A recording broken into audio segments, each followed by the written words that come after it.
नमस्कार दोस्तों। आशा है आप सब बहुत अच्छे होंगे। आपका मेरे चैनल हिंदी बाय डॉक्टर शिखा में स्वागत है।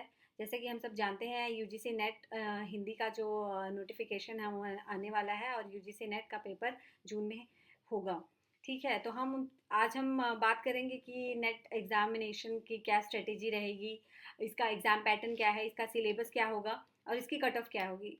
जैसे कि हम सब जानते हैं कि अब जून में ज़्यादा समय नहीं रह गया, 2 महीने का समय है। तो हम डिटेल में इसके बारे में देखते हैं। आज हम सीखेंगे कि एजेंडा क्या है, मतलब यूजीसी नेट है क्या, उसका सिलेबस क्या है।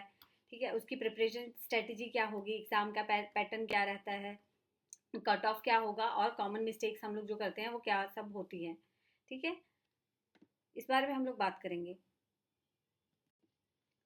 तो सबसे पहले तो बात करते हैं कि यूजीसी नेट है क्या। ठीक है, तो ये नेट का एग्ज़ाम जो है वो कंडक्ट कौन करवाता है? एनटीए यानी कि नेशनल टेस्टिंग एजेंसी जो है वो इसका पेपर जो है वो करवाती है। इसका एम क्या होता है एग्ज़ाम का? अगर आप नेट एग्ज़ाम दे रहे हैं तो आप क्यों दे रहे हैं? ताकि आप जेआरएफ क्लियर कर सकें, ताकि आपका नेट क्वालिफाई हो सके और उसके बाद आप जो है वो असिस्टेंट प्रोफेसर के लिए अप्लाई कर सकें। ठीक, अब ये एग्ज़ाम देखते हैं कि इसमें आपको पता है कि एक साल में जो है वो 2 बार एग्ज़ाम होता है इसका। दिसंबर में होता है एक और एक जून में पेपर होता है, जिसके बारे में अभी अब जून में एग्ज़ाम जो होगा उसके बारे में हम बात करेंगे कि जून में क्या किस हिसाब से होगा। तो इसलिए 2 साल में 2 बार ही एग्ज़ाम होता है। और इस एग्ज़ाम का पैटर्न क्या रहता है, ये किस हिसाब से ऑनलाइन होता है या ऑफलाइन होता है? तो ये ऑनलाइन एग्ज़ाम होता है और सीबीटी पैटर्न पे होता है। अब कौन-कौन इसके लिए एलिजिबल होते हैं? जिन्होंने जो है मास्टर्स कर रखी है। मैं अगर जनरल कैटेगरी की बात करें तो जो मास्टर्स में जिसके 55% है उस सब्जेक्ट में, वो जो है वो इसके लिए एलिजिबल होता है। और जो S C S T O B C बाकी सबको जो है वो 55% की छूट रहती है, यानी कि 50% वाले स्टूडेंट्स जो हैं जिन्होंने मास्टर्स कर रखी है वो जो है इसके लिए अप्लाई कर सकते हैं। ठीक है, और इसकी कोई एज लिमिट नहीं होती है। मतलब अगर ये नहीं है कि आप 30 ईयर्स तक हैं या इसके लिए आप कभी भी, मतलब इसकी कोई एज लिमिट नहीं होती। आप 50 है, 60 है, आप तब भी इसके लिए अप्लाई कर सकते हैं। लेकिन अगर आप जेआरएफ चाहते हैं यानी कि जूनियर रिसर्च फेलोशिप में आप अगर आप चाहते हैं उसके उसमें आपका आए तो आपको जो एज लिमिट है वो 30 ईयर्स ही है। ये रिजर्व कर रखी हुई है। एग्जाम पैटर्न की अगर बात करें हम तो पेपर 1 में 50 क्वेश्चन आते हैं 100 मार्क्स के, और पेपर 2 में जो है 100 क्वेश्चन आते हैं 200 मार्क्स के।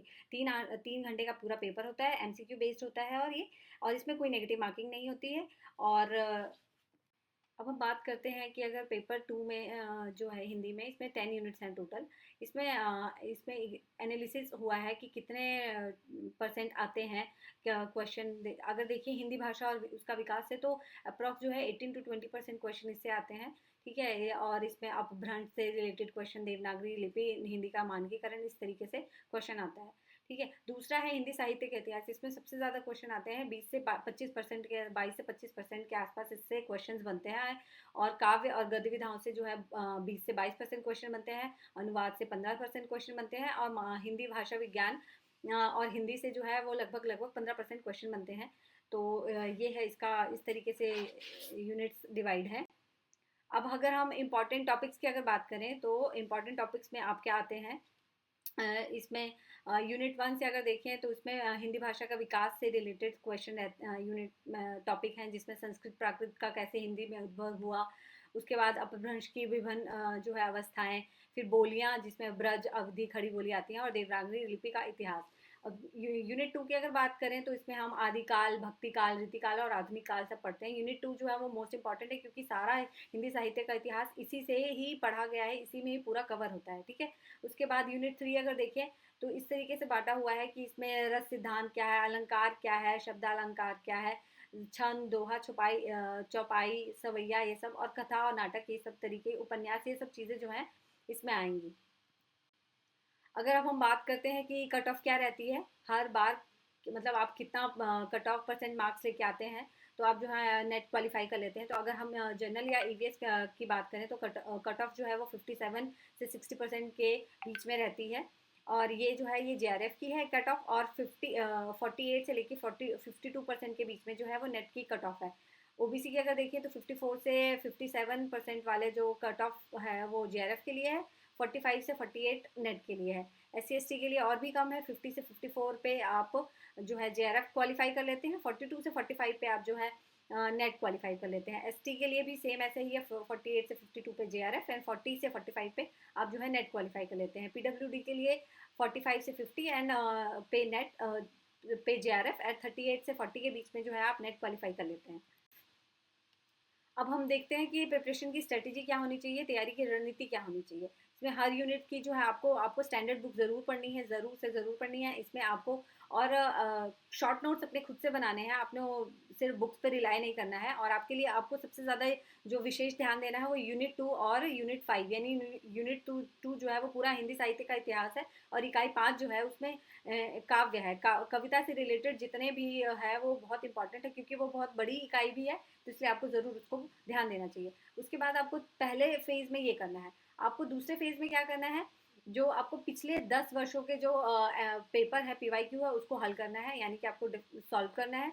उसके बाद आपको प्रतिदिन जो है वो 50 क्वेश्चन लगाने हैं। मैं 50 क्वेश्चन इसलिए बोल रही हूँ, इसका हम बाद में थोड़ा सा बढ़ाएंगे भी, लेकिन आपको कम से कम 50 क्वेश्चन तो डेली करने चाहिए। और आपका जो वीक सेक्शन होगा, जब आप क्वेश्चन लगाओगे, आप पीवाईक्यू देखोगे, तो आपको लगेगा कि मुझे इस सेक्शन से क्वेश्चन नहीं आते, तो आपको उसको उस सेक्शन को पे ध्यान देना है और अच्छे से उसको पढ़ना है।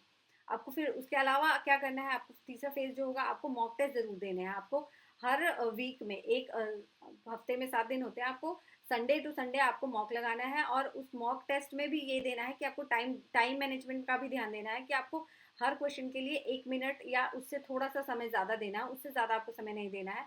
और जो आप उस मॉक में आपने एनालिसिस ये करना है कि आपने जो भी मिस्टेक्स किए हैं उसको एनालिसिस करना है, उसका विश्लेषण करना है। और उस पर ये ध्यान देना है कि अब वो गलतियां दोबारा अगर पेपर में आ जाए आपके, तो आप उस पर नहीं करें, वो गलतियां आप नहीं करें। बात कर लेते हैं कि इंपॉर्टेंट बुक्स क्या हैं। तो बुक्स में आपको सबसे पहले कहीं पे भी आप देखेंगे तो रामचंद्र शुक्ल जी की हिंदी साहित्य का इतिहास, हजारी प्रसाद द्विवेदी का हिंदी साहित्य, और डॉक्टर नगेंद्र की जो है हिंदी साहित्य का बृहद इतिहास आपको जरूर ये पढ़नी है। भाषा विज्ञान से, अब भाषा विज्ञान के लिए आप ले सकते हैं या पढ़ सकते हैं भोलानाथ तिवारी की हिंदी भाषा की संरचना।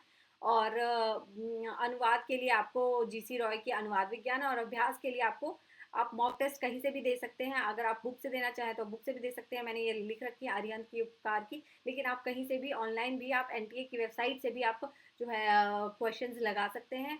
पीवाई क्यूज आप जरूर लगाएं। अगर आपको, आप कॉमन जो आम गलतियां हम लोग करते हैं वो क्यों नहीं करनी है और क्या नहीं करनी है। आपको पेपर 1 जो, अगर आप पेपर 2 पढ़ रहे हैं, यानी कि आप हिंदी पढ़ रहे हैं, तो आप ये नहीं है कि आप 8-8 10-10 घंटा सिर्फ हिंदी पढ़ रहे हैं। आपको पेपर 1 को भी समय देना है, क्योंकि इसमें से 50 क्वेश्चन आएंगे। 50 क्वेश्चन जो है वो 2 नंबर का होगा, तो यानी आपको 100 नंबर उससे मिलने वाले हैं। आपको सिर्फ पढ़ना नहीं है पेपर 1 को भी या पेपर 2 को भी, आपको जो भी पढ़ा है उसको आपको प्रैक्टिस करनी है। प्रैक्टिस कैसे करोगे, आप उसके क्वेश्चन लगाओगे। क्वेश्चन कैसे लगाओगे, आप ऑनलाइन लगाओ, ऑफलाइन लगाओ, जहाँ से आपको मिले आपको क्वेश्चन लगाना है। आपको यूनिट जो है यूनिट 4-5 स्किप नहीं करनी है। जैसे मैंने बताया यूनिट 4 जो है वो भी इंपॉर्टेंट है, क्योंकि उसमें रस और ये सब अलंकार ये सब आता है, तो आपको उसको भी नहीं स्किप करना है। यूनिट 5 को भी नहीं स्किप करना है। और आपको ये नहीं देखना है कि आपने किसी ने बता दिया कि ये यूनिट है, आपको आपको ऑफिशियल सिलेबस ज़रूर देखना है। और सिलेबस की एक हो सके तो कॉपी अपने पास रखें, क्योंकि इकाई 6 से लेके इकाई 10 तक जो यूनिट्स हैं, उसमें तो उससे क्वेश्चन तो ऐसे आ जाते हैं कि उसमें जो पूछा हुआ है, अच्छा इसका ऑथर कौन है, इस उपन्यास का लेखक कौन है, वही वहीं से क्वेश्चन आ जाते हैं। तो आपको आपको सिलेबस को रट लेना है, रट लेना है इनसे, क्योंकि आप रट लोगे तो उससे ही कम से कम आपके 3 से 4 क्वेश्चन बन जाएंगे। आपको प्रैक्टिस करनी है, लेकिन टाइम मैनेजमेंट के साथ। ये नहीं कि आपने 1 घंटा लगा टेस्ट दिया, उसके बाद उसको एनालिसिस कर रहे हैं, तो बस पूरा पूरा दिन एनालिसिस कर रहे हैं, ठीक है। तो इसलिए आपको ये चीज़ें नहीं करनी है। करने क्या है, पेपर 1 जो है वो 33% का होता है टोटल, तो इसलिए उसको स्किप नहीं करना है। एमसीक्यू डेली लगानी है। ये नहीं कि हम एमसीक्यू तब लगाएंगे जब हम पूरा सिलेबस पढ़ लेंगे, आपको पहले दिन से ही एमसीक्यू लगाना लग जाना है। जैसे अगर आपने हिंदी साहित्य का इतिहास उठाया या भाषा विज्ञान से उठाया है, तो उसमें भाषा विज्ञान से पहला टॉपिक जो जैसे ही आपने कवर किया, उसके रिलेटेड, उससे ही रिलेटेड आपको क्वेश्चन कर लेना है। लेकिन आप इसकी चिंता नहीं करें, मैं आज पूरा सिलेबस कवर करूंगी आपका, और मैं जैसे जैसे टॉपिक पढ़ाऊंगी उसके साथ साथ मैं उससे रिलेटेड क्वेश्चन भी आपको डिस्कस करूंगी, उससे रिलेटेड आपसे साथ एमसीक्यूज भी हम कराएंगे। अगर और आपको एनटीए की जो ऑफिशियल सिलेबस है उसको डेफिनेटली फॉलो करना है।